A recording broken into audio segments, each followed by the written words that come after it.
I'm leaving you for a beautiful woman. I'll give a part of my retirement money to my new wife. I've talked this over with you. I can't help but laugh because I know how you feel, but I don't care. You'll regret it though. You're just a sore loser. I never regret anything. I feel sorry for my husband. He doesn't understand anything. My name is Anna. I'm a 62-year-old housewife. I've been married to my husband Tom for almost 30 years. Our only son Sam is 28 and doing well in his job. Last year, he married a wonderful woman named Alina, and they're very happy together. With Sam grown up and Tom about to retire in a few months, we'll finally have time to relax together. I've been thinking about our past. Tom and I have had our arguments, but we've managed to stay together. I was wondering how we should handle Tom's retirement, but then Tom dropped a bombshell. He wants a divorce. He said this while we were eating. I thought I must have misunderstood, or maybe my hearing is failing. I asked him to repeat himself. He said he wants a divorce and that he's tired of me. I was shocked. I asked for an explanation, but he just told me to be quiet and pack up my things.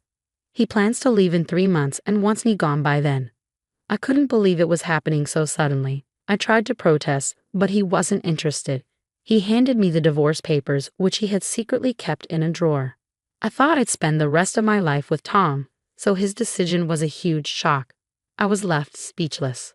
Tom said he doesn't love me anymore and doesn't want to live with me because he finds me old and unattractive. I was devastated by his harsh words. Even though I don't have romantic feelings for Tom anymore, I still care about him because we've been together for so long.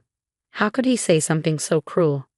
As a housewife, I haven't worked outside the home, so I have no way to support myself if Tom leaves me.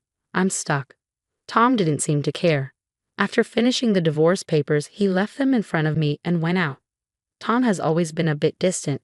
He never helped with chores or said kind things. But that was common in our generation. He used to tell me that when we got married, I would take care of the home and he would protect it. I had plans for retirement, like traveling with him, but now he wants a divorce. I felt abandoned and upset. Even if we do get divorced, I want to discuss it thoroughly and understand his reasons. Tom didn't come home that night, so I couldn't sleep. On Saturday morning, when he returned, he quickly went to his room and told me not to disturb him because he was tired. His behavior was unusual. He's acted like this before during arguments, but never like this without a reason. I needed to know why he suddenly wanted a divorce. Tom finally woke up late in the afternoon, took a bath, and we were able to talk at dinner. I told him I couldn't accept a divorce just because he's tired of me and doesn't love me. That's something young couples might say. I wanted to know the real reason behind his decision. Tom told me that he can't stand being with me anymore because I'm old and unattractive. He kept saying hurtful things, insisting that he's been patient but has reached his limit. He said he's a gentleman for putting up with me, but he can't continue living with me. Whenever I tried to talk to Tom, he just repeated the same harsh comments. He wouldn't give me a reasonable explanation for the divorce or his decision to leave. I told him that without a good reason, I can't decide what to do about the divorce or leaving the house. I've put up with his behavior because I was his wife, but I can't tolerate his arrogance now that we're becoming strangers. Tom ignored my attempts to discuss things and just lay on the sofa watching TV. He told me to pack my bags and leave, and then he completely stopped talking to me. He ignored everything I said, avoided me, and started eating out or buying convenience foods instead of the meals I prepared. I tried to talk to him on different days, but he refused to listen. Even when Tom came home from work and saw me, he wouldn't engage with me. Tom would act like I wasn't even there and spend the whole day ignoring me. I wondered if there was any way to fix this situation. While I was thinking about it, I got a call from my son. He said, "Hi Mom, I'm planning to celebrate your birthday with Selena. We're thinking of going out for sushi with Dad and the 4 of us. How does that sound?" I started crying as soon as I heard Sam's voice.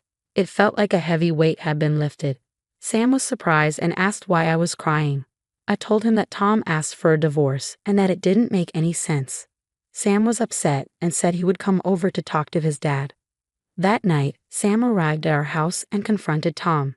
He asked, "Dad, what's going on? Why are you asking for a divorce? We don't understand your reasons." Tom was taken aback by Sam's visit and asked, "Why are you here?" Sam explained, "I heard everything from Mom.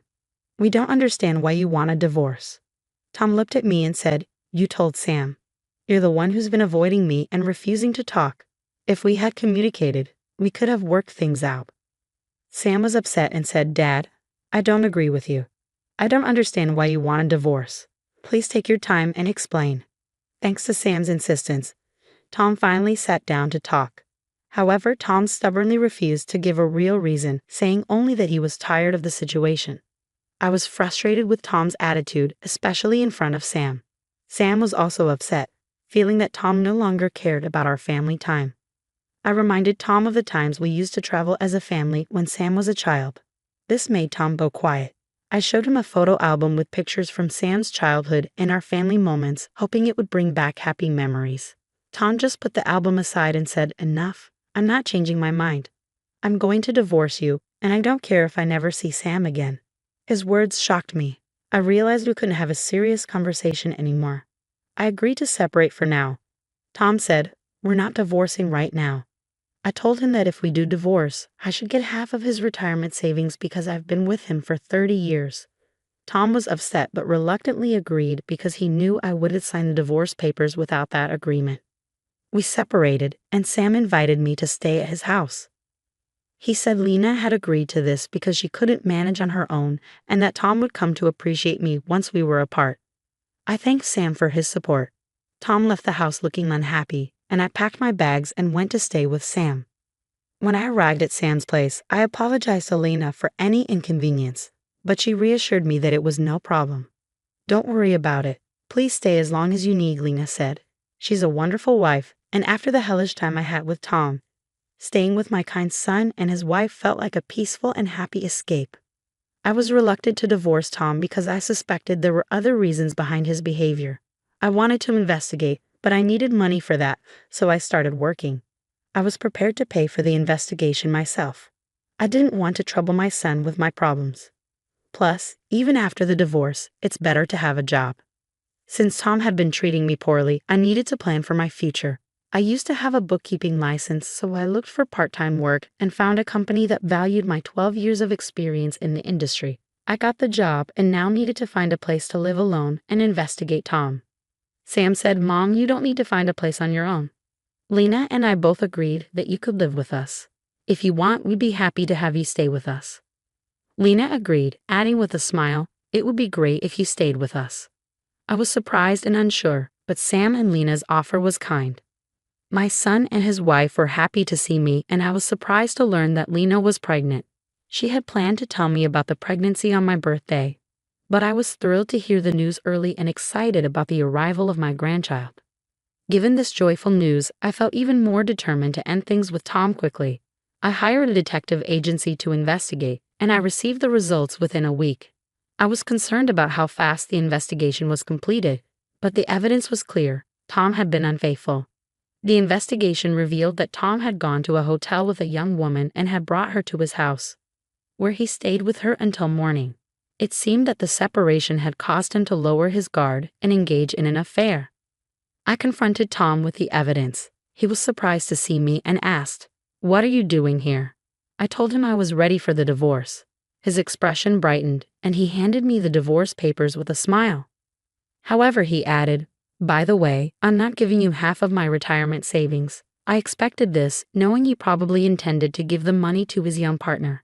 Tom was initially shocked when I showed him the evidence of his affair. He tried to act defensively, saying he was leaving me for a younger, attractive woman and would be giving part of his retirement money to her. He added that he didn't care how I felt and believed I'd regret the divorce. He also claimed he never regretted anything and seemed indifferent to the situation. I felt sorry for Tom, as he clearly didn't understand anything. I finished filling out the divorce papers and handed them back to him. Tom continued to brag about his new partner, who liked older men and thought he was confident and attractive. Once the divorce was finalized, I began my revenge. I instructed my lawyer to demand half of Tom's retirement savings and alimony as part of the property division. I also sent a certified letter to Tom's workplace where he was about to retire. According to my lawyer, Tom was furious when his colleagues looked at him coldly due to my actions. His retirement celebration ended up being very low-key. Although Tom had resisted giving me a share of the retirement money, I made sure he would have to comply through the lawyer. I was prepared to go to court if necessary, but Tom eventually paid me the full amount of his retirement savings and compensation in a lump sum to settle the matter. However, Tom faced more trouble later on. A few months after our divorce, Sam received a call from Tom. Tom had tried to remarry his affair partner, but she had left him just before the wedding. She also wanted to open a restaurant, which had been her dream, and asked Tom to use his retirement money to fund it. Tom borrowed money to help her because the restaurant location was in high demand. The partner pressured Tom to sign a contract quickly. A few days later, after receiving his retirement payment, Tom attempted to withdraw the money to pay off the debt, but it was gone. The restaurant location he wanted still had a for rent sign, and Tom had been completely scammed. Tom contacted the police, but even months later, there were no updates or arrests. While it's a shame that Tom ended up in this situation, I don't feel sorry for him since his problems stemmed from his affair. I'm focusing on working hard at my job and taking care of my son, his wife, and my future grandchildren.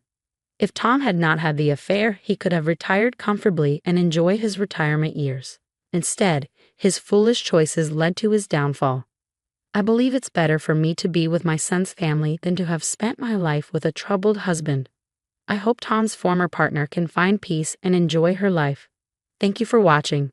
Please subscribe to our channel and see you in the next video.